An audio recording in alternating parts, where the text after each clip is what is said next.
Boa noite a todos. É um prazer ter vocês aqui hoje, nesse especial do Fronteiras do Investimento, homenagem à Semana das Mães.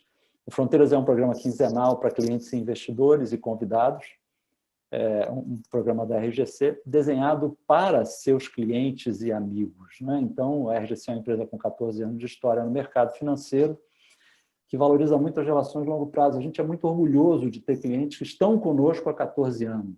Isso é fantástico, né? Então, a gente valoriza essas relações de longo prazo e a transformação da forma de investir das pessoas. A gente, na verdade, adere integralmente a essa lógica da XP, né? De transformar através do investimento. Então, é um grande prazer hoje a gente receber a Sara Delfim, sócia e membro da equipe de análise e gestão da Dália Capital. Eu acompanho a Sara há muito tempo pelos stock pickers e pelas lives da vida. Sempre gostei muito da posição da Sara e gosto muito do Dália também. Então, é uma oportunidade que vocês têm de conhecer um pouquinho mais a Dália e a lógica que está por trás da gestora. Como eu falei, é um programa de celebração da Semana das Mães e a gente trouxe uma mãe, né, que não é só a mãe, mas também é uma senhora gestora extremamente reconhecida no mercado de ações. E eu gostei muito porque, viu, Sara, o título foi sugerido pela nossa assessoria de marketing, a 2L Marketing. Inclusive, a Lise está aí, que é a responsável, que é a dona da empresa. E me trouxeram essa aí, eu gostei demais, né? Mãe em ação no mercado de ações, né? É uma brincadeira com palavras, mas faz muito sentido, né? Porque é algo, quer dizer, um mercado basicamente dominado por homens e você se destaca, é respeitado e admirado. Então, é uma história interessante para a gente ouvir também. Então, só quero avisar as outras mulheres que estão assistindo que o caminho está aberto, né? A Sara não foi a desbravadora, mas é um grande exemplo, certamente. Então, quero agradecer aí seu tempo, eu sei que você é bastante ocupada, e agradecer a todos os presentes por estarem aqui. Só lembrando que a live está sendo gravada e vai ficar disponível no nosso site, na área de conteúdos, assim como todos os vídeos das sessões passadas estão lá. Convido também a todos a visitarem o nosso site, a seguirem a RGC no Instagram e no LinkedIn. Tá? E hoje, nesse evento, nós vamos ter o Lucas, né, chefiando a mediação, e vamos contar aí com o apoio do Rafael Zanetti, que é o nosso head de renda variável. É importante que vocês conheçam também, né, a estrutura da RGC. Nós temos lá o head de mesa variável, temos a mesa de renda fixa, e temos uma estrutura vibrante, né, que está sempre buscando oportunidades para os nossos clientes. Peço que as perguntas sejam postadas no chat aqui, para que eu possa selecionar e encaminhar, ou até o próprio Lucas olha também e encaminha, endereça na hora que for mais adequada. A gente vai tentar responder todo mundo, se a gente não conseguir, eu posso mandar depois para a Sara responder e eu devolvo a quem fez a pergunta pelo e-mail ou pelo WhatsApp. Tá? Então, mais uma vez, agradeço a presença de todos. Eu vou pedir a Lucas que se apresente, a Zanetti que se apresente rapidamente, depois passa a palavra para a Sara, mas eu já quero deixar pingando aí uma pergunta para começar, e eu não vou fazer mais nenhuma, né? Prometo que eu vou ficar quieto, Lucas, tá? Mas já vou deixar a primeira pergunta, né? O que uma gestora faz quando a Bolsa derrete quase 3% de repente, sem avisar ninguém? Então já fica aí, Lucas, segue aí, se apresenta, por favor. Zanetti, rapidinho. Sara também se apresenta para o pessoal. Vamos lá. Vamos seguir em frente, vamos aproveitar a live. Boa noite a todos, obrigado pela presença. Eu sou o Lucas. Lucas, seu som caiu, desculpe. Eu sou o Lucas Leal, sócio da RGC, Pronto, agradeço a presença de todos, agradeço bastante também a Sara, e eu junto com o Rafael Zanetti, que é o nosso head de renda variável, que está aqui na nossa mesa, trabalhando com ações, com bolsa, com operações estruturadas. Vamos fazer esse bate-papo com Sara. Você apresenta, Zanetti, passa a bola para a Sara começar, que é o que o povo quer ouvir. Boa noite, pessoal. Obrigado pelo tempo de vocês. Então, como o pessoal falou, meu nome é Rafael Zanetti. Eu estou no desafio de tocar a mesa de renda variável e operações estruturadas daqui da RGC. E gostaria de dar boas-vindas à Sara e agradecer e passar a palavra para ela. Então, obrigada, eu que agradeço aí a todo o time pelo convite, é um prazer estar aqui com vocês. Felizmente, né, o dia hoje foi melhor do que o dia de ontem, então é legal fazer a live num dia que está todo mundo mais feliz e mais leve. E estou aqui à disposição, assim, se vocês quiserem já ir para perguntas e respostas, se quiserem que eu dê um panorama geral do que a gente está vendo no Brasil e lá fora, estou aqui à disposição e agradeço de novo o convite. Eu acho que podia começar com o panorama e entrar com a pergunta de Ricardo, né? Num dia que a bolsa cai 3, eu acho que os investidores que começam a trabalhar com fundos e saem da operação direta com ações, eles têm a expectativa que uma gestora vai descobrir as máximas e as mínimas, e naqueles momentos ela vai tomar as grandes decisões de venda e de compra. É assim que funciona, não é assim? E dizer também um pouquinho como é esse trabalho da gestora no dia a dia, em momentos de crise como o de ontem. Assim, o que a gente faz, né, a gente tenta separar, né, o que é ruído e o que é fundamento, né, ainda mais para a gente que vive aqui no Brasil e que a gente tem aí uma longa história, né, de que os mercados se movem com barulho, com ruído, com fofoca, a gente meio que cria essa casca, né, de não se abalar em dias mais difíceis. Ontem, né, a razão da queda foi essa expectativa ou esse medo, né, de uma pressão inflacionária nos Estados Unidos, e aí o enfraquecimento do dólar por conta disso. É uma coisa que a gente já vem mapeando, né? Acho que por conta da crise de 2020, que você teve muito problema, né, na cadeia de suprimento de vários setores, né? Então você teve uma oferta muito apertada, muito prejudicada de diversos, né, produtos e uma demanda que obviamente sofreu no início, mas ao longo de 2020 ela foi se recuperando. Então, por esse choque de oferta, a gente esperava de algum modo uma pressão de inflação, não só nos Estados Unidos, mas inclusive aqui no Brasil, que a gente também já está vendo essa pressão, e no mundo, além do fato de que o mundo está crescendo e a injeção de dinheiro continua, né? E sempre foi a preocupação, quanto do estímulo, né, dos bancos centrais pode ser saudável ou até começar a gerar inflação. Então, era um problema ou era uma preocupação que a gente aqui já vinha monitorando, né, já vinha, né, se preparando para o dia que isso pudesse ganhar uma relevância maior. Então, quando veio, né, essa preocupação, ontem, né, que os mercados caíram muito, a gente sabia a razão e não muda muito a nossa cabeça, né? A gente tem aqui as nossas teses, né, de que o mundo vai se reacomodar, né? As cadeias produtivas vão voltar à normalidade, a demanda está se normalizando, então, à medida que você, né, volta a equilibrar a oferta e demanda, você tira um pouco a pressão de preços. A gente ainda tem um mundo que está com uma taxa de desemprego maior, então, assim, vai demorar um tempo para essa taxa de desemprego cair, isso também tem uma pressão menor, né, sobre preços. E você tem as próprias tecnologias, né? As tecnologias são deflacionárias.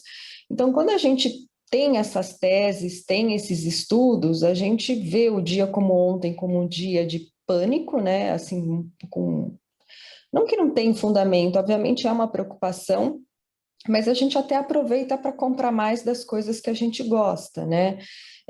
Então, assim, tem que respirar fundo, tem que ver se a gente estudou algo errado, se a gente está, de fato, com algum viés, algum fator, né, que fugiu aos olhos, mas assim, a gente tem aqui as nossas teses, então a gente segue confiante, né? De novo, a gente acaba aproveitando para comprar coisas que a gente gosta e que, assim, estavam caindo 6%, 7%, né? E para nós não fazia muito sentido.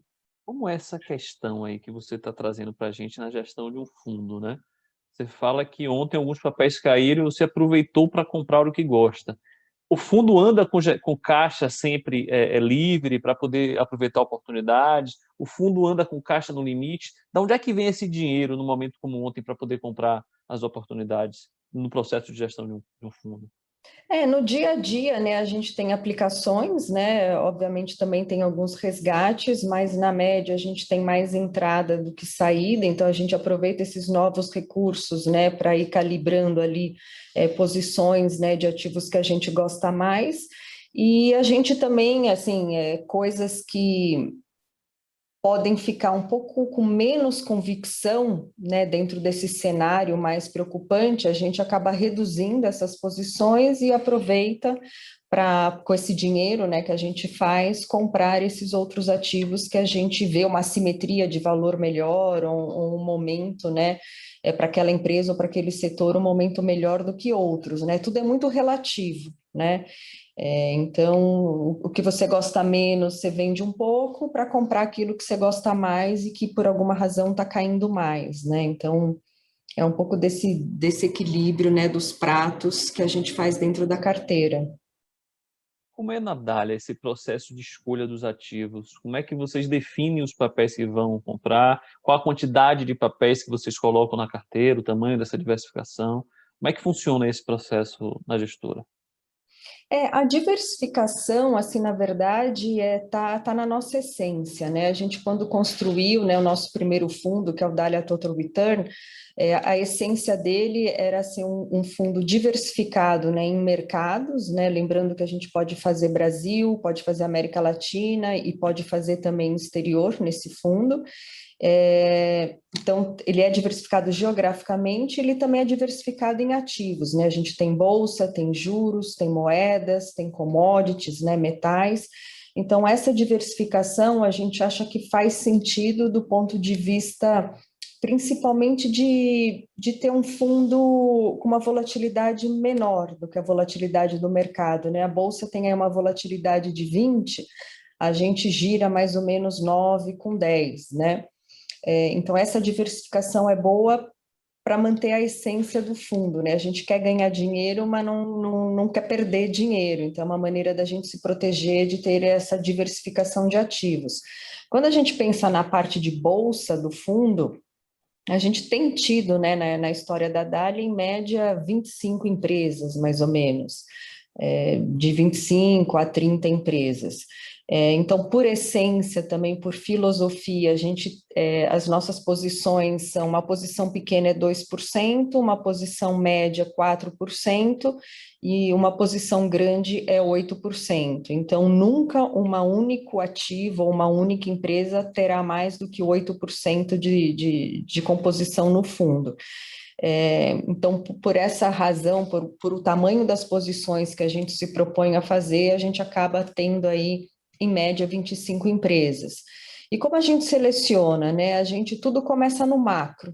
A gente estuda o macro global, né, principalmente Estados Unidos e China, que são os motores do mundo, e o que acontece nessas duas economias é o que vai acabar ditando o comportamento dos mercados todos, e principalmente mercados emergentes, né, como é o caso do Brasil.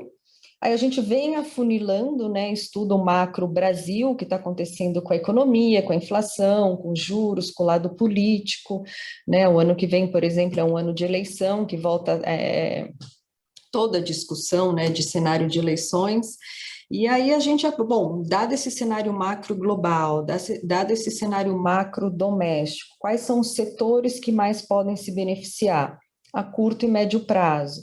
Dentro desses setores, quais as melhores empresas, quais as empresas que estão mais posicionadas, que têm o melhor management, que têm a melhor marca, o melhor atendimento, o melhor produto, o melhor balanço, né, ou eventos, né, de M&A, por exemplo, assim, empresas que você acredita que vai crescer fazendo aquisições no momento de crise, que é o que a gente tem visto muito, né, nunca houve tantas transações entre empresas em 2020 e 2021, em relação aos últimos anos. Por quê, né? Porque, infelizmente, o pequeno e médio competidor não aguentou a crise, então as maiores e melhores empresas, que são as empresas que estão na Bolsa, vão às compras, né? Acabam comprando esses competidores e acelerando, né, o ritmo de crescimento. Então, assim, é bem diverso, né? Assim, a seleção dessas empresas vai do macro até o que de fato aquela empresa faz, o que ela está fazendo, qual que é a estratégia, como que ela está crescendo, valuation, obviamente a gente leva em consideração, mas não tem uma fórmula, assim, uma fórmula única, né? Às vezes é sentimento, assim, às vezes é inexplicável. Por que você acredita que aquela empresa vai bem? Então, é um processo que a gente estuda muito E a gente tem um processo de decisão colegiado, né? Hoje todo o time da Dália, né, na parte de análise e gestão, é um time bastante experiente, todo mundo com no mínimo 20 anos de experiência em análise, então a gente discute, assim, na exaustão todos os cases. A obrigação dos meus colegas é, de fato, me espremer, né, quando eu trago uma ideia ao comitê, assim, a obrigação deles assim, no bom sentido, né, me bater na exaustão, assim, para testar a minha convicção, testar em todos os ângulos, seja números, seja a cultura da empresa, o ESG da empresa, que é uma preocupação que a gente tem também. Então, não é uma decisão da Sara, né, com aquela ideia, é uma decisão que a Sara trouxe, o time todo discutiu muito, e aí tomou a decisão de comprar. E aí o gestor calibra um pouco ali o tamanho daquela posição, olhando para a carteira como um todo, né? Assim, a gente tem que ver se aquela empresa também combina com o resto da carteira e se ela tem que ser menor ou maior, dado justamente a composição dessa carteira, né? Ali todo mundo tem que ter uma química boa, né? Essa empresa não pode entrar para, de repente, às vezes prejudicar o resto do que a gente tem no fundo. Você falou, Sara, de uma forma bem detalhada, todo um processo, né? Toda uma rotina, todo um norte que leva a uma tomada de decisão e a escolha de ativos.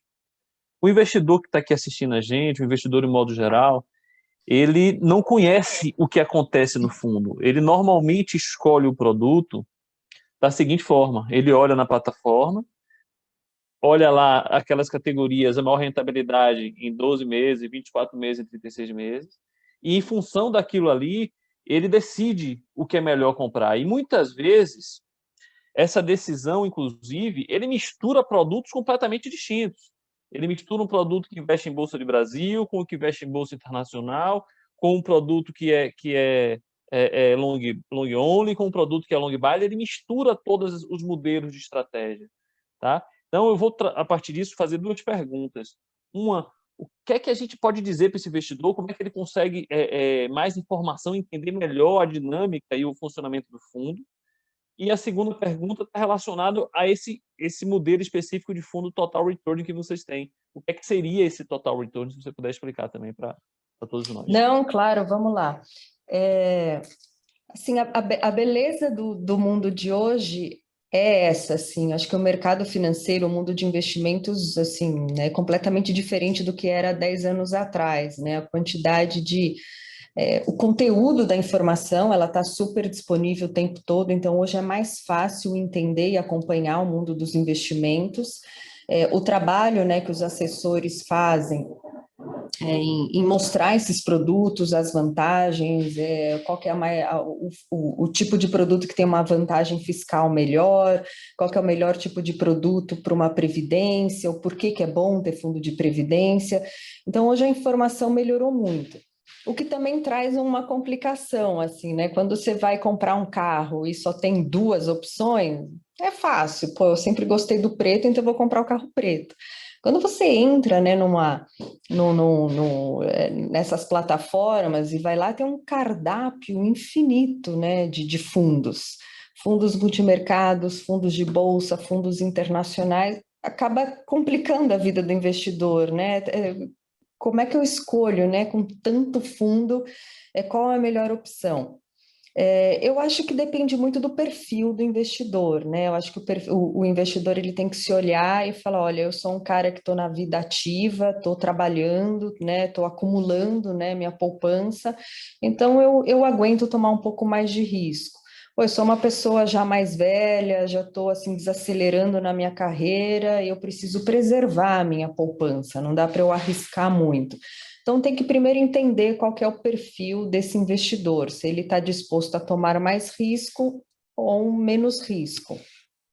Aí, o segundo passo é dentro dessa categoria de mais risco, menos risco, ver aquele fundo que melhor combina com ele no sentido não de rentabilidade, né? Porque eu acho que o melhor fundo não é aquele que rende mais, mas é aquele que te traz tranquilidade, né? A gente vê fundos que um ano subiram 70%, no ano seguinte caíram 15%.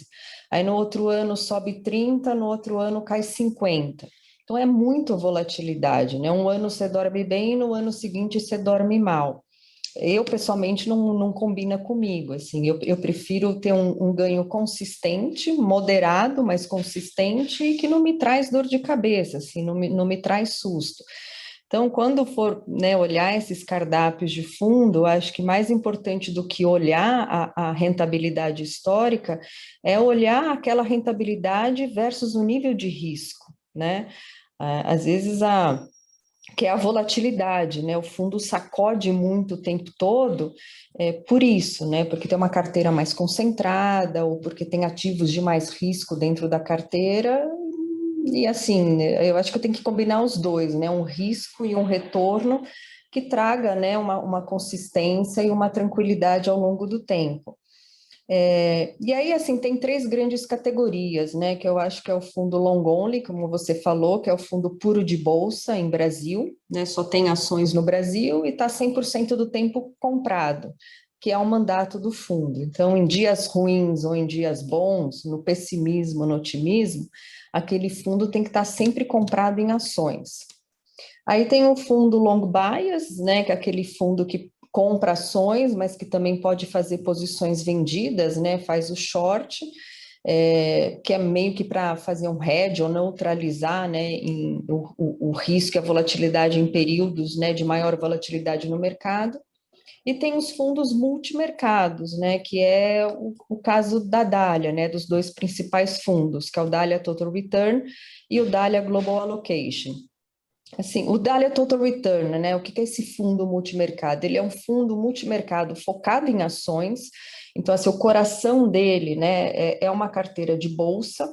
Só que em volta dessa carteira de bolsa, a gente pode colocar moedas, metais, juros e, inclusive, bolsa no exterior. O porquê que a gente acha que esse tipo de produto é bom? Para um investidor que quer entrar no mercado de bolsa, mas não quer tanta volatilidade. Porque quando a gente pensa, né, numa carteira de bolsa, assim, se o mundo está animado, a parte de bolsa vai subir, provavelmente o dólar vai cair. Então, você ganhou aqui, perdeu um pouco aqui, talvez como o dólar também caiu, né, a parte de metais vai subir, ou seja, você ganha em várias pontas e perde em alguma, você consegue ter uma rentabilidade boa com um nível de risco mais moderado.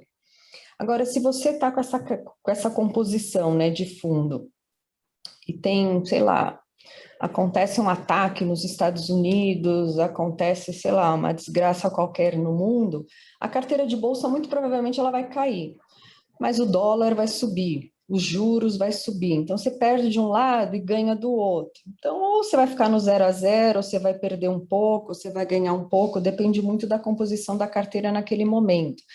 Então, o porquê que a gente criou esse fundo aqui foi muito de uma necessidade nossa, né, dos funcionários e sócios da Dália, de criar um produto que consiga participar da alta das bolsas, mas que quando a bolsa cai, ele cai menos ou ele não cai, justamente porque acaba tendo essas proteções ou esses outros ativos que têm pouca ou nenhuma correlação com a bolsa, né? Normalmente, quando a bolsa sobe, o dólar cai, quando a bolsa cai, o dólar sobe, e aí as coisas vão se neutralizando. Então, para aquele investidor assim que estava muito acostumado ao CDI de 15%, tinha lá todo o seu dinheiro no CDI, e não era errado, tá? Eu tinha boa parte da minha poupança no CDI, por quê? 15% ao ano, sem risco, sem dor de cabeça. Eu não vou ficar me aventurando no dólar, na bolsa, no cobre, no ouro, né? Mas quando o CDI vem de 15 para 5, para 3, a gente, investidor, tem que se reinventar, né? Então, assim, às vezes é difícil você ir de peito aberto num fundo só de bolsa, porque chacoalha, né? É volátil, ainda mais no Brasil, né? Que é um país cheio de barulhos e risco político e risco eleitoral. E você tem um tipo de fundo que é meio bolsa, né? Como a gente tem muito bolsa, mas também tem muito desses outros ativos, acaba sendo um fundo que chacoalha bem menos, né? A gente brinca que é um bolsa light, né? Uma bolsa mais leve, porque esses outros ativos acabam protegendo num dia que a bolsa é muito ruim, como ontem, por exemplo, né? Sara, tentando entrar um pouquinho aqui nas teses, né? Porque você falou muito bem aí da questão da olhar para trás, a rentabilidade, aí fica muito fácil. Pô, esse fundo aqui rendeu um monte, eu vou nele. E aí, como você falou, pode acontecer de justamente você entrar na hora errada e tomar um revés aí significativo. Aí, tentando olhar um pouco para frente, né? A gente está num contexto aqui que a gente teve, em alguns casos, né? Obviamente, quem conseguiu pescar aí, um ganho de produtividade forçado aí pela pandemia, né? Que umas empresas estavam mais preparadas, outras não, outras conseguiram sacar aí e se posicionar rapidamente. Como é que vocês estão enxergando isso? Que ações vocês tomaram aí em termos de teses de investimento para conseguir capturar isso? Como é que está amadurecendo isso aí no cenário de vocês? Ações e setores, tá, Sara? Só complementando. Ações e setores. Não, perfeito, vamos lá. Assim, a nossa composição, né, de carteira, assim, se a gente olhar para pré-corona, né, e durante o corona e agora, né, que a gente já está um pouco com a luz no final do túnel, né, as coisas já estão melhorando, as nossas grandes teses, elas permaneceram muito iguais, né? Não mudou muita coisa, não. Assim, pensando no pré-coronavírus, né? Ali final de 2019, início de 2020, a gente obviamente começou o ano muito otimista, né? Porque, pô, o Brasil vai voltar a crescer, o mundo está crescendo, o evento das eleições nos Estados Unidos, assim, não importa se é Trump, se é Biden, é tudo meio parecido, um pouco para cá, um pouco para lá, não muda muito, né, a agenda econômica nos Estados Unidos. Então, a gente estava bastante carregado de bolsa naquele momento, e com 3 teses principais, né, a primeira tese, né, do juro baixo, então empresas que se favorecem desse cenário de juros baixos, e empresas e setores, né, que se favorecem de um Brasil que volta a crescer, mas de forma lenta e moderada. Assim, a gente nunca acreditou que o Brasil cresceria 5, 6% ao ano. A gente sempre teve, né, aqui a nossa tese de que o Brasil cresceria de forma lenta e gradual.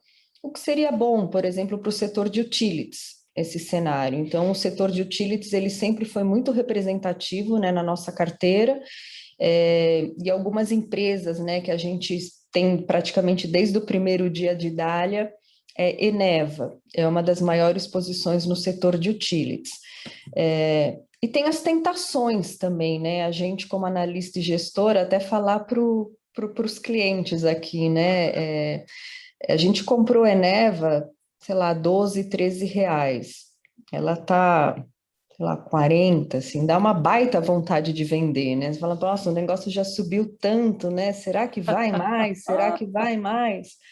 Mas é isso, é um estudo contínuo, né? A empresa vai lá, faz uma aquisição, a empresa vai lá, descobre mais gás, a empresa vai lá e corta custo, ou a empresa muda uma estratégia, assim, as empresas não estão estáticas, né? Assim, é uma evolução diária. A gente vai estudando, e vai falando, pô, eu achava que valia 20, mas agora com essa aquisição já vale 23, então, pô, dá para segurar. O cenário está mais difícil, assim, o Brasil vai crescer menos, pô, então vamos continuar com o setor elétrico, porque demanda por energia continua, né, com PIB de 1 ou PIB de 3, não muda muito, né, e o preço é regulado, você não tem queda de preço, né, as tarifas são ajustadas por inflação, enfim. Então, essa é uma tese que a gente tem desde o primeiro dia de Dália, né, o Brasil de juros baixos e crescimento moderado, e setor elétrico, principalmente com Eneva, mas tem outras empresas também que a gente gosta, como Taesa. Taesa está pagando dividendo de 9% e 10%. Tipo, é 3 vezes o que está a Selic hoje, né? Assim, por que não ter Taesa, né? Então, essa era uma tese. A segunda tese era de empresas líderes nos seus segmentos, né?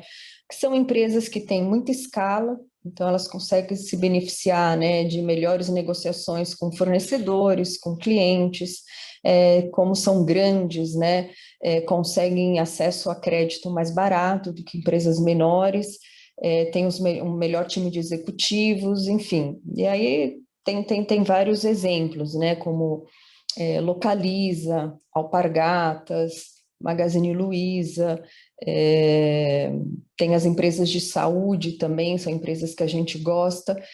E a gente, de novo, assim, como a gente aqui com mais de 20 anos olhando os mercados, a gente já viu várias crises, né, desde o final da década de 90. E a lição é a mesma, assim, a história se repete. Em toda grande crise, as empresas líderes em seus segmentos, elas saem fortalecidas. E por quê? Porque, de novo, né, infelizmente, o pequeno e médio competidor não consegue sobreviver, né, não tem fôlego. Então, o que aconteceu nesse ano de pandemia? Várias locadoras de automóveis menores se encolheram, né, porque não tinham dinheiro para comprar carro e alugar o carro, e o cliente também não estava ali, né, porque o cliente estava preso em casa. Então, esses caras se encolheram ou até fecharam as portas. Então, a Localiza ganhou o mercado em cima desses pequenos e médios que desapareceram. Ou foi lá e comprou alguns desses competidores. E a mesma coisa aconteceu com o varejo, assim, várias marcas menores, várias redes de lojas menores não conseguiram aguentar o tamanho da crise, fecharam as portas. Então, Renner ganha mercado, outras empresas ganham mercado, Alpargatas, né? Pô, todo mundo ficou em casa, né? Não precisa mais usar sapato social, vamos comprar um chinelo novo. E também, né, Alpargatas é uma empresa global, né? Todo mundo quer uma Havaiana, ninguém quer um chinelo, né? As pessoas querem uma Havaiana. Então, apostar nessas empresas foi acertado, né? Porque, de fato, como as maiores e melhores empresas nesses segmentos na Bolsa, elas acabaram, né, acelerando o crescimento em função dos seus competidores não terem aguentado a crise. E o último tema que a gente também vem explorando e explorou mais ao longo da crise foi o tema de tecnologia, né? A gente cada vez mais ficou digitalizado, ficou online, né? Aqui, com certeza, o ano passado, todo mundo consumiu mais velocidade de internet, então bom para TIM, bom para Vivo, todo mundo deu um upgrade, né, na assinatura do Netflix, do Amazon Prime, do Disney Plus, todo mundo deu um upgrade nos iPads, porque precisava fazer reunião de Zoom o tempo todo, ou não tinha um laptop em casa, acabou comprando, instalou o sistema da Microsoft, assim. Então, a gente sempre gostou desse tema tecnologia, a gente carregou mais ao longo da crise, né? E, de fato, se provou acertado também, né? Essas empresas reportaram resultados, assim, excepcionais ao longo do ano passado e continuam reportando, né? Então, apostar também nessa migração, né, para o mundo online foi uma boa decisão ao longo do ano. E aí, assim, nessa carteira, né, de tecnologia, infelizmente, o Brasil não oferece tantas oportunidades, né? A gente tem Mercado Livre, que na verdade não é uma empresa brasileira, né? Mas grande parte da receita está no Brasil.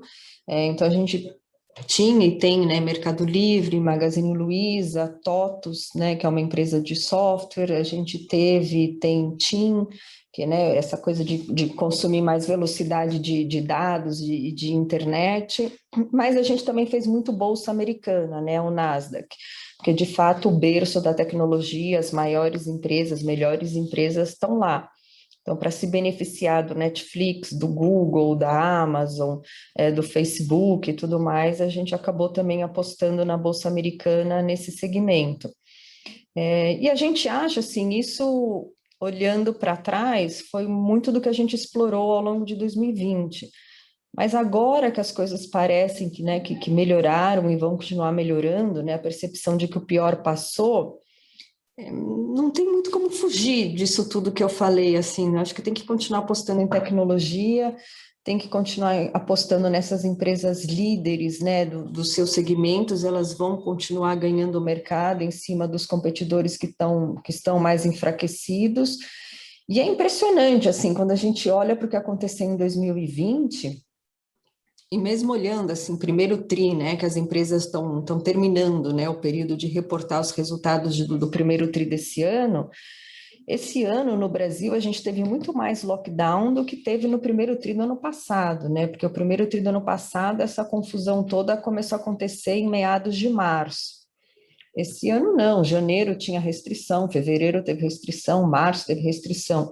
e as empresas estão reportando lucros recordes. Assim, você pensar, pô, como é que localiza, que está todo mundo, né, uma crise de mobilidade, né, as pessoas não estão saindo, não estão viajando, como é que o cara está colocando margem recorde, lucro recorde, alpargatas, tudo, assim, qualquer empresa que eu olho, né, dos meus setores, são, assim, rentabilidade recorde, Natura, por isso, assim, porque o pequeno varejo, o pequeno competidor, infelizmente, acabou sendo dizimado, né? Essas empresas investiram em tecnologias novas, essas empresas aproveitaram a crise também para cortar custo, para aumentar a produtividade, e isso vira rentabilidade, né? Então, a gente está falando de um Brasil que está sem PIB e as empresas estão com lucro recorde. O que vai acontecer quando a gente voltar a crescer, né? A gente acha que o Brasil ainda é muito barato, ainda é muito bom. Eu vou pegar esse seu gancho do PIB, mas antes do PIB eu quero fazer mais uma pegadinha assim para você. Qual é? De modo geral, o investidor ele pode comprar ações diretamente na bolsa ou pode investir no fundo. Um fundo é um veículo para ele acessar o mercado acionário que ele pode acessar diretamente. Quando ele acessa diretamente, ele abre na internet hoje, ele tem aí diversos de youtubers, de comentaristas, de analistas, mostrando fórmulas maravilhosas de comprar ação a preços mínimos e vender a preços máximos a cada dia, a cada minuto, a cada segundo. Esse é um veículo. E o veículo fundo, ele faz isso também, já que é possível fazer isso fora do fundo, é possível fazer também no fundo. E o que é que o fundo tem para oferecer para o investidor? Não sei se entendeu a pegadinha, mas vamos lá. Não, entendi. Assim, tem essa opção, né? Um investidor que fala, pô, eu prefiro eu mesmo, né? Comprar diretamente numa corretora ações da Localiza ou ações da Natura e fazer a minha própria carteirinha. Não é errado, mas tem que ter tempo. Assim, a pessoa que tem outras atividades, outras profissões, é muito difícil acompanhar, porque é o dia todo notícia, né? Um dia você acorda, tá lá no jornal que a Natura compra Avon, que foi o que aconteceu. Pô, a gente aqui, assim, tem modelos, a gente tem acesso a análises de vários bancos lá fora que acompanham a Avon, né? Que era uma multinacional, para entender, é uma aquisição boa, não é? Comprou barato, comprou caro? O que vai acontecer com as ações da Natura? Vão subir ou vai cair? Ou um dia você acorda e o Banco Central bota lá uma nova norma de regulação nos bancos. Pô, mas o que isso significa para um BTG? O que isso significa para o Itaú? Muda o lucro, não muda? É difícil acompanhar no dia a dia, né? Tem setores regulados, você tem que estar o tempo todo ali falando com o regulador, né? Pô, mas e agora? O que vai acontecer? Vocês vão compensar as empresas que perderam dinheiro por conta da crise? O petróleo está explodindo, o que vai acontecer com a Gol, com a Azul? Assim, é difícil acompanhar no detalhe no dia a dia, e a gente não tem o menor controle sobre as notícias, né? Assim, o nosso trabalho é tentar antecipar ao máximo, então a gente está sempre lá ligando na empresa, e aí, tem alguma novidade? Se vocês estão ativos em alguma coisa, tem alguma coisa para acontecer, tenho que me preocupar com alguma coisa. Então, o nosso trabalho justamente é prever o futuro, né? Então, você tem que estar em cima o tempo todo. A pessoa que quer fazer isso sozinha é mais difícil, né?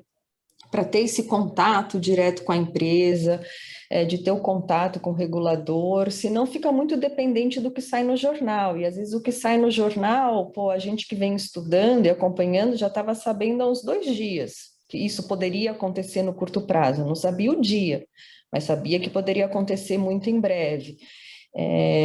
Então é difícil, né? No fundo, você acaba tendo especialistas, né? Olhando aí cada uma das posições, cada um dos setores, aqui a gente divide, né? Eu sou responsável por todas as empresas de consumo, de infraestrutura e de aviação. Tem um especialista aqui que só olha commodities, outro que só olha bancos, e a gente está o tempo todo tentando descobrir o futuro para se posicionar para esse futuro, né? Seja ele bom, seja ele ruim. Então, eu acho difícil fazer isso porque é um trabalho diário, né? A gente dedica 100% do nosso tempo só fazendo isso. Pegando aqui um setor do seu colega que você mencionou aí, commodities, né? Sabe que a nossa bolsa aqui é muito dependente das commodities. O petróleo aí voltou para casa dos $70, as agrícolas dispararam, mas aí parece que estão fazendo topo aí, não sei. Como é que vocês estão enxergando esse movimento aí? Dá uma pincelada aí na questão das agrícolas e commodities aí em geral. Isso, eu acho que é um bom exemplo, assim, do que a gente falou anteriormente, né, de prever o futuro. Na virada do ano, dada a questão das vacinas, né, muito aceleradas, né, principalmente os Estados Unidos, né, Europa, a gente vem das expectativas de crescimento de, sei lá, 7, 8% nos Estados Unidos, 8, 9% na China, e a Europa como um todo, né, o bloco também ali crescendo perto de 4%, assim, pô, pela primeira vez em muito tempo, a gente vai ter um crescimento global coordenado, né, assim, o mundo desenvolvido vai crescer. Então, isso é balístico para as commodities, né? E o que o Brasil faz? O Brasil exporta commodities, né? Então, a gente se posicionou, né, nesse cenário favorável às commodities, né? E aqui a gente tem exemplos de Vale, por exemplo. Mas como o nosso fundo, ele é um fundo multimercado, né, que pode operar ações, metais, moedas, é um fundo bastante flexível, a gente pensou, é melhor comprar Vale ou é melhor comprar diretamente o minério de ferro? Porque o minério de ferro vai subir, porque a Ásia está subindo, né, está crescendo, os Estados Unidos está crescendo, tem esse plano de infraestrutura dos Estados Unidos que vai consumir mais metais, a China também, ou é melhor comprar a Vale? Qual que é a diferença, né? A Vale tem um problema que o CEP dela é no Brasil, né? Então, se tem um problema em Brasília, o Bolsonaro briga com alguém, isso pode afetar o preço da ação da Vale, mas não vai causar nenhum problema no preço do minério. Se tiver um acidente, como aconteceu com Brumadinho, né, Vale vai sofrer. O preço do minério de ferro talvez suba até mais, né, porque você vai ter um problema de oferta de minério, porque a Vale talvez tenha que ficar um tempo sem produzir. Então, a gente pode, né, se dar ao luxo assim de falar, pô, o melhor cavalo é o minério, não necessariamente é a Vale. Então vamos comprar Vale, mas também vamos comprar o minério. Nessa tese de crescimento também de Estados Unidos e China, né, um PIB muito forte, vamos comprar cobre, porque além do cobre ser um metal muito utilizado, né, em infraestrutura, tem essa tendência da eletrificação, né, a busca por energias mais limpas, a busca por energias renováveis, né, a questão da eletrificação dos carros. Cobre é um condutor de energia, então a demanda do cobre vai crescer. Então, a gente vem comprando cobre já há algum tempo. E, além disso, né, estudando a crise do coronavírus, a gente aprendeu que o cobre ele é antimicrobiano, assim, nenhum ser vivo, né, bactéria ou vírus, sobrevive em contato com o cobre. Então, vários aeroportos no mundo, inclusive a Infraero, já estão substituindo, né, as estruturas de inox por estruturas de cobre nos terminais, porque diminui a disseminação, né, de bactérias e vírus. Então, a gente aprendeu, estudando a crise, que, pô, se o cobre salva vidas e a gente está numa pandemia, pô, vamos comprar cobre. Então, a gente comprou cobre. Então, esse call de commodities, a gente já antecipou ele no início do ano e aí a gente veio comprando essas commodities que a gente mais gostava, né? Petróleo a gente comprou também, minério, cobre, e tem algumas empresas, né, desses setores que a gente aproveitou para comprar também. E o que a gente vê, assim, você teve essa primeira pernada, né, no começo do ano de toda essa otimismo com o mercado americano, né? Pô, os caras já estão vacinando crianças de 12 anos, né? Assim, você vai na farmácia, já tem a vacina da Pfizer, assim, é muita eficiência, né, para um lugar só. Então, todo mundo, assim, o mercado americano subiu muito e muito rápido, né? Não só esse ano, mas o ano passado também. Isso gerou uma euforia com os mercados emergentes, né? Justamente por essa questão das commodities, né? Os mercados emergentes é que são os maiores produtores de commodities, né? E o Brasil vai junto. Então, a gente tem visto essa migração de recursos, né? Dinheiro saindo das bolsas desenvolvidas e buscando essas bolsas, né, de mercados emergentes que, de fato, ficaram para trás, porque eram os países mais atrasados na vacinação, eram os países com maior número de contaminados e mortes. Então, agora você começa a ter essa migração de recursos, né, o fluxo do dinheiro saindo desses mercados, que já estão mais estabilizados e normalizados, e vindo para os mercados emergentes. Então, a gente tem visto, né, um aumento de fluxo, né, para comprar Bolsa Brasil, Bolsa na América Latina e muito dessas commodities que é o que a gente mais produz e vende, né? Bacana, eu achei muito interessante quando você fala a questão do cobre, fazendo uma correlação com o que você disse antes, das notícias serem antigas, aquilo que sai no jornal, aquilo que está na mídia antiga. Então, você primeiro percebeu o movimento, vocês estudam, percebem o movimento, começam a comprar. Aí, depois que vocês começam a comprar junto, logicamente, com outros gestores, que o preço sobe, aí a mídia começa a divulgar. As commodities vão subir, as commodities estão em alta. E aí, Exatamente. quem opera olhando e lendo aquelas informações, ele está sempre com um grande delay.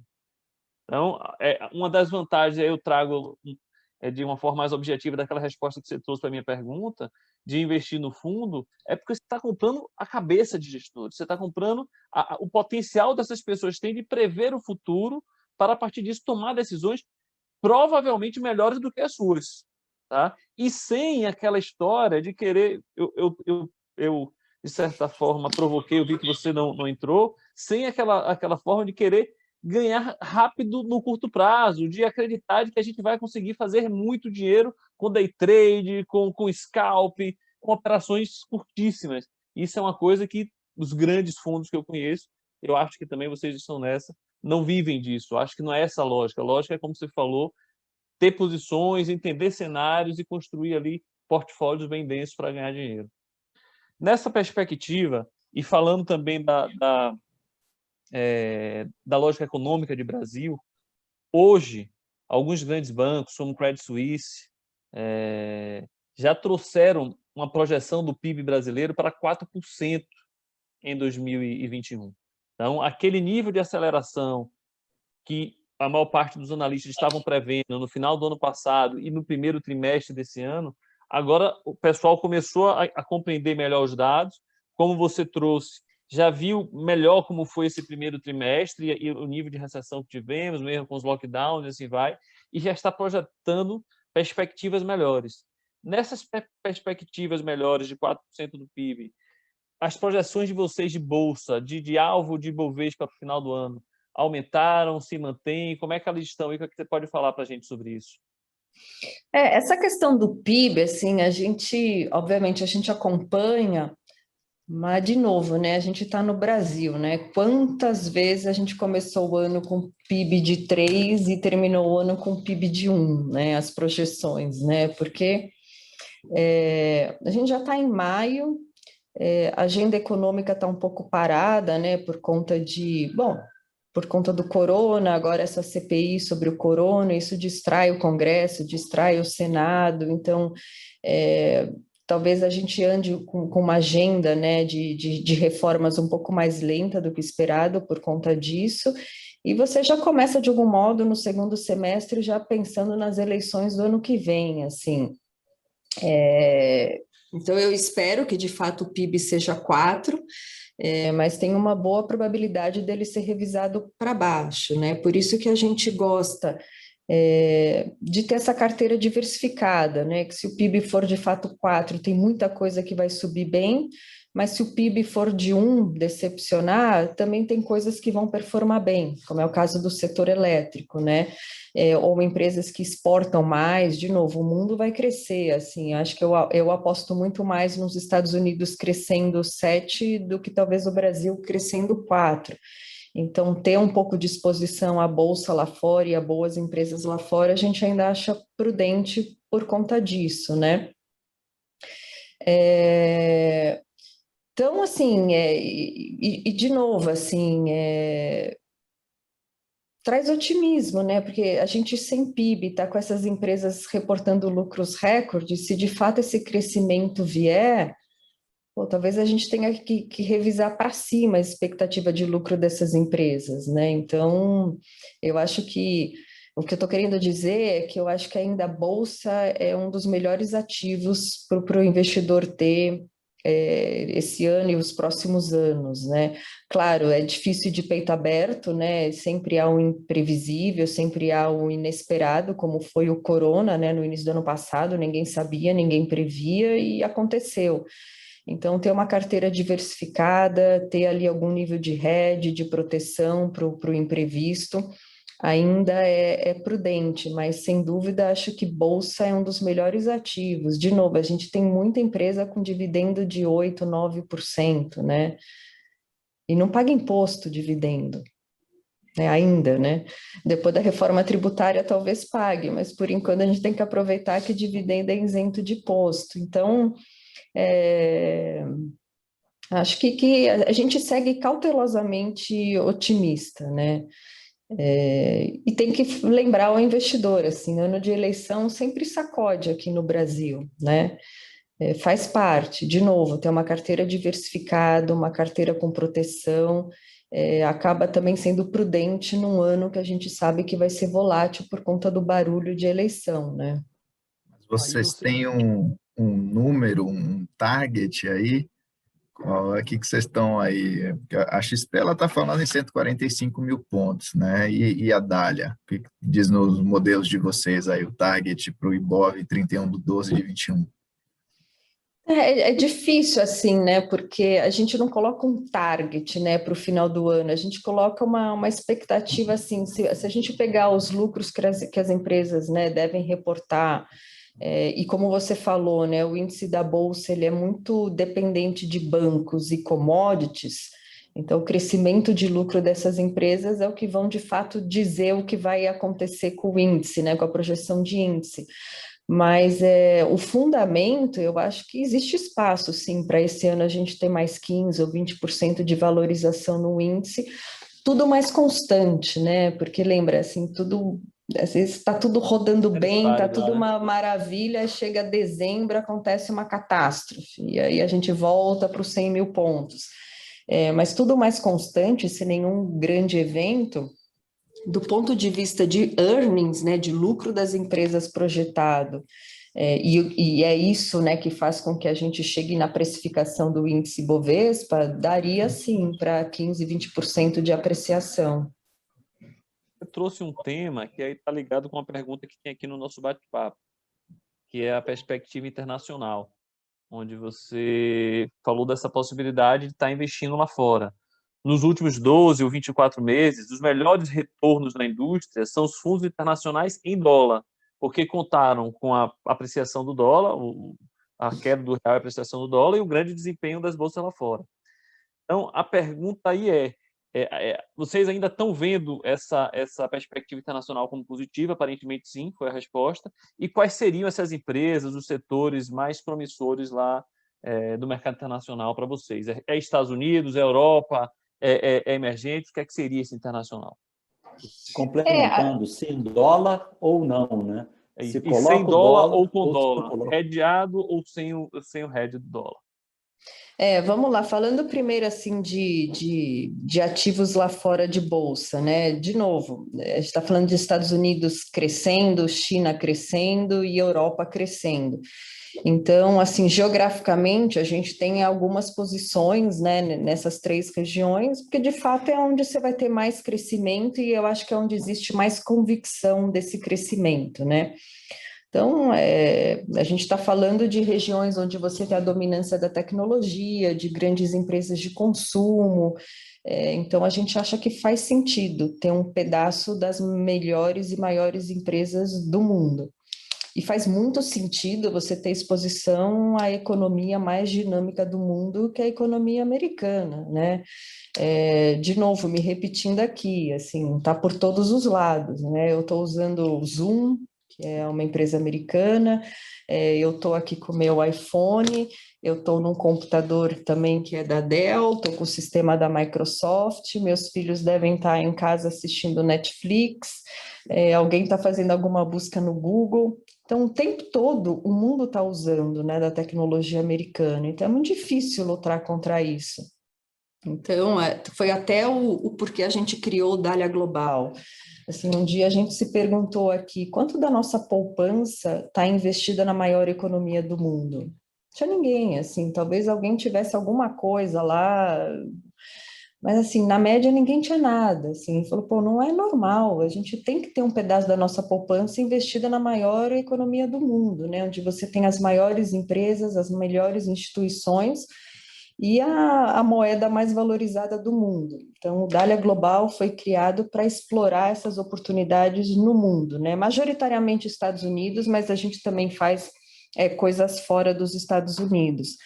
Então, eu acho que o nosso otimismo com ativos no exterior continua positiva, né, por essa crença do crescimento. Acho que os setores de tecnologia vão continuar indo muito bem. Setores, né, empresas ligadas à infraestrutura, né, a gente tem esse programa de infraestrutura americano que é muito forte, né, então produtores de equipamentos, motores, máquinas, turbinas, a gente acha que realmente vão ter aí à frente, né, bons anos de crescimento, e consumo de modo geral, né, farmacêuticas também, né, a indústria de saúde como um todo, acho que são setores que podem se beneficiar bem de toda essa perspectiva lá fora. Mas Brasil também é bom, assim, a gente acha que o mundo é bom, mas o Brasil também é bom, assim, a gente tem empresas fantásticas aqui que estão crescendo muito, né, e de novo, sem crescimento, né, quando vier o crescimento, a gente acha que tem empresas aí que estão bem atrasadas, né, que tem boas assimetrias, que no nível de preço que estão hoje tem pouco para perder, e se vier o crescimento, se vier o que a gente projeta, né, no nosso Excel, tem muito valor para ser capturado aí ao longo do tempo. Bacana, Sara. Eu acho que a gente está chegando aqui no final do nosso horário. Eu queria deixar aberto para você falar um pouco mais sobre você, sobre a Dália, sobre os fundos, sobre os produtos.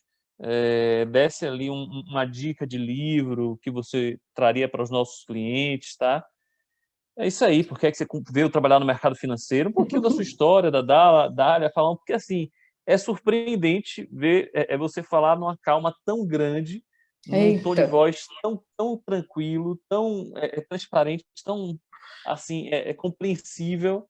É muito bacana ver uma pessoa do mercado financeiro num ambiente um pouco mais dinâmico, manter uma serenidade tão grande como você tem demonstrado aqui conosco. Fala um pouquinho mais e para a gente finalizar.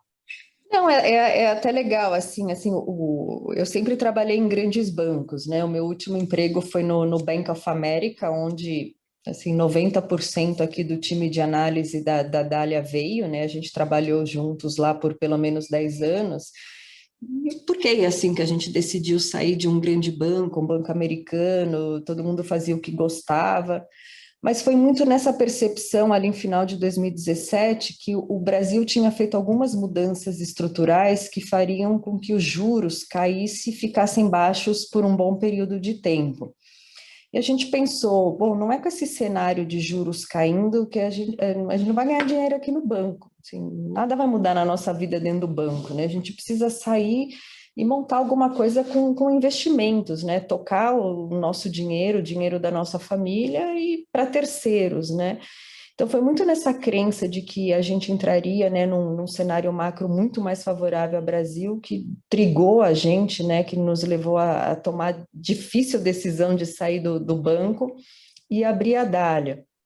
E de fato aconteceu, né? A gente teve essa mudança brutal de um juro de 15 vindo para 2, 2,5, e agora, né, começou essa pernada de subida. E por que eu estou falando isso? Porque não muda nada. Assim, honestamente, assim, se o CDI for para 5, para 6, com uma inflação de 4, a gente está falando de um rendimento real de 2%, né, sem imposto.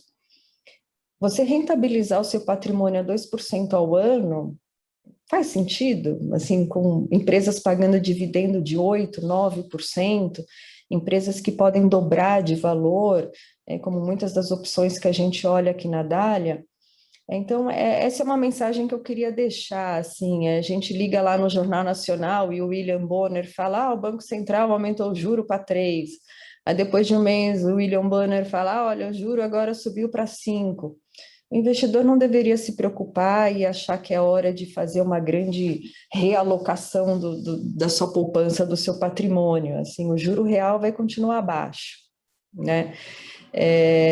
Então, acho que, de novo, acho que a Bolsa oferece boas oportunidades, procurar gestores, né, que tenham produtos, né, que se identifique com o investidor, né, fundos que sacodem mais, para aquele investidor mais agressivo, fundos que sacodem menos, para aquele investidor um pouco mais moderado, que busca, né, retornos consistentes por um período mais longo de tempo, mas a renda fixa vai continuar, assim, não remunerando nada o nosso patrimônio. Então, a minha mãe, assim, minha mãe fala, ai, minha filha, agora o juro subiu, né, acho melhor tirar o dinheiro da bolsa. Eu falo, mãe, você vai ganhar 1% a mais, assim, e olhe lá, vai fazer diferença? Não vai, fica onde a senhora tá tudo bem. Ah, mas hoje saiu que a bolsa caiu 3. Sim, a bolsa caiu 3, não significa que o fundo caiu 3, que a gente tem outras coisas, né, no fundo. Então, é separar um pouco o que é ruído, o que é fundamento. O Brasil é um país de notícias, né? É um país de bastante barulho político, então, de novo, é separar o que é ruído do que é fundamento. A gente tem excelentes empresas com excelentes preços na bolsa que dá para a gente se aproveitar desse crescimento. E seguir, assim, acho que não. A gente tem recebido muito essa pergunta, pô, agora com o juros subindo, o que vai acontecer com os fundos, né? Honestamente, não muda nada. A gente não está falando de CDI a 15, a gente está falando de CDI a 5, menos inflação de 4, 1% de rendimento real, não faz diferença, né?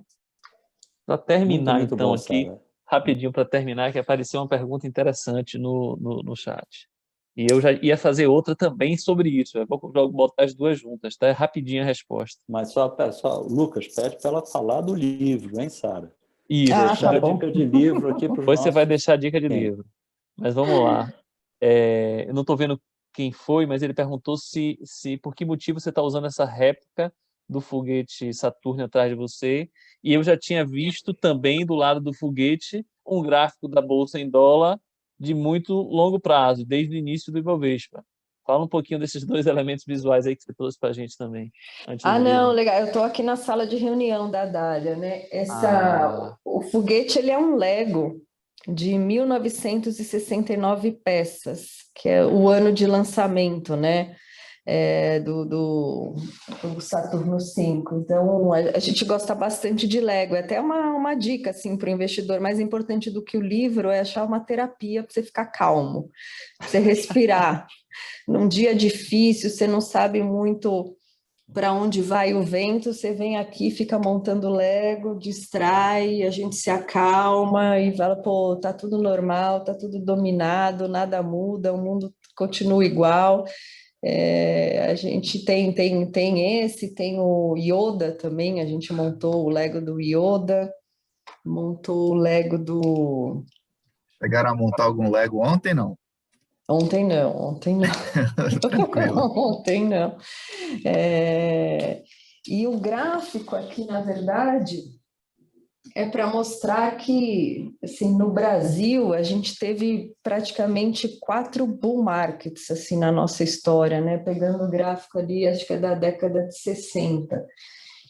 Na verdade, o que a gente quis mostrar, né, com esse gráfico é que quando o cenário, né, para bull market ele acontece no Brasil, não é que ele sobe 30%, ele multiplica por 5, por 6 vezes, né? Então a gente tem que prestar muita atenção quando a gente percebe, né, que um cenário de bull market, de otimismo, está se aproximando, porque é multiplicador, né? De novo, as coisas se multiplicam por 4, 5, e ali ainda está em dólar. Então, a gente não fala de 30%. Então, quando o investidor tem essa cabeça de mais longo prazo, não ser tão imediatista, É esse tipo de gráfico que a gente vai ver depois na nossa história, assim, quando a gente estiver velhinho, a gente vai olhar e vai falar assim, nossa, olha, nesses 20 anos, nesses 30 anos que eu fiquei nesse fundo, ou fiquei com essa carteira de ações, olha o que aconteceu, né? Multiplicou por 3, multiplicou por 4. Porque é isso, assim, tem que pensar a médio e longo prazo.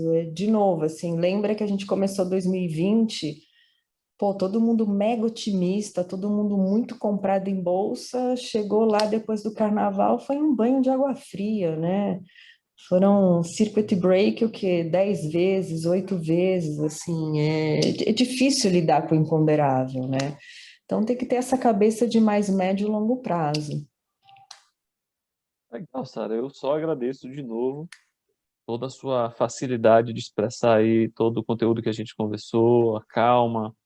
Muito obrigado, foi muito proveitoso, pelo menos para mim, acredito para os clientes também. A RGC também só tem a te agradecer. Muito Não, obrigado. eu que agradeço, gente. Espero ter ajudado. Se alguém tiver alguma dúvida, quiser conversar de algum setor, alguma empresa específica, poxa, fica super à vontade. A gente tem aqui um canal super aberto com os cotistas, com os clientes. A gente está sempre à disposição.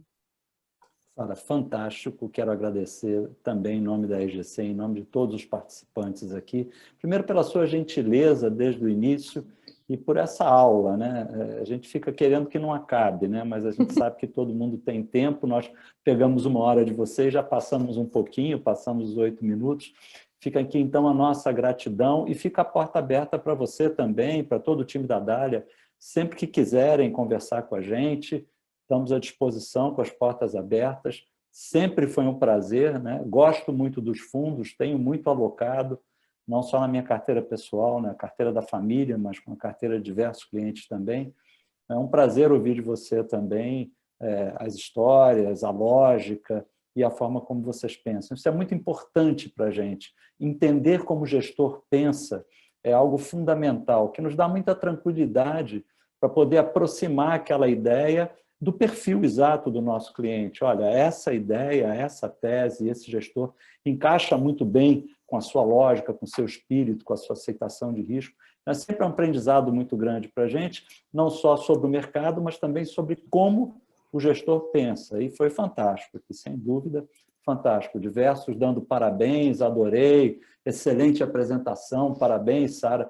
Olha, há muito tempo que eu não vejo tantas referências elogiosas, não que os outros palestrantes não tivessem sido bons, mas você conquistou todo mundo aqui. Então, Pô, muito legal, obrigado mais uma obrigada. vez.